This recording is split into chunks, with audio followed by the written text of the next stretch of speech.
Well, tell me about this rather nice pair of candlesticks that you've brought in today.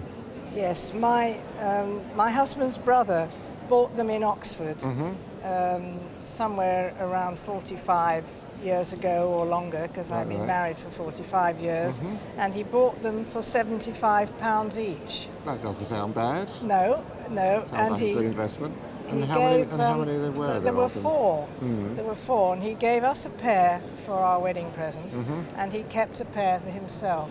Well, they're a very nice pair of Georgian candlesticks, what we call a six-shell design for obvious reasons, and they were made in 1750. That's the date letter P for 1750, and the leopard's head for London, lion for sterling, and the maker's mark of John Caifes. I see. Cafe, C-A-F-E, and he was a very prolific candlestick maker. In fact, he doesn't really seem to have made anything else very much.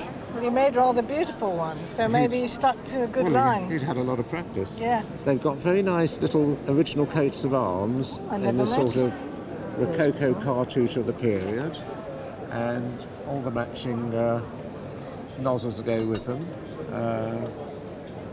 One of which I think has a mark on. Anyway, a jolly nice pair. I think a pair of candlesticks like this should be insured for about £3,500, and as a set of four, they'd be worth considerably more than twice two. So probably it would be £8,000 to £9,000 a set of four today.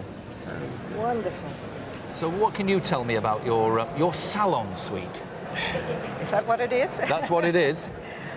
We bought it a year ago in Suffolk. Okay. So it hasn't been in the family, it's very new to us, and we really don't know anything much about it, except we think it's French Art Nouveau, and that's about where it is. Okay, well, you're thinking on the right track, because first of all, the wood in question is pearwood, and the great thing about Art Nouveau design is that it tends to use organic forms. I mean, just look at the way this top rail actually sort of gives that almost a whiplash effect. And then look at this. The cabinet maker has actually contorted that armrest because the inspiration here is obviously it's organic. Yeah. I mean, just look at the way that this foot runs down there. It's almost as though it's growing out of the floor, isn't it? And then these little details of trailing ivy. When it comes to the actual designer, tricky.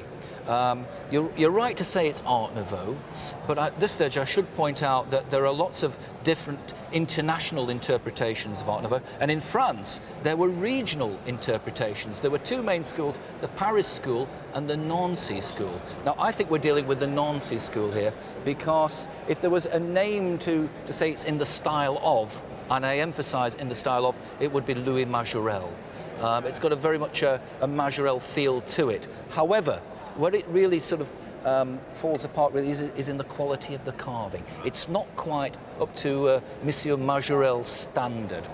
Now, I need to ask you a question, and that is, have you had it upholstered yourselves? No, it was like that when we bought it. Was it? And I assumed that it had been reupholstered totally wrongly. You're correct in your assumption, madame, yes.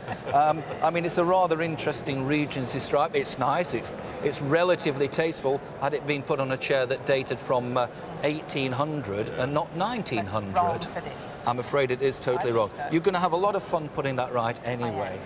So, if I was to go out and buy this today, I would expect to pay round about £2,500. So, I hope that comes within the parameters of acceptability. It does. It does. Absolutely. That's safe, bearing in mind you only bought it a year ago.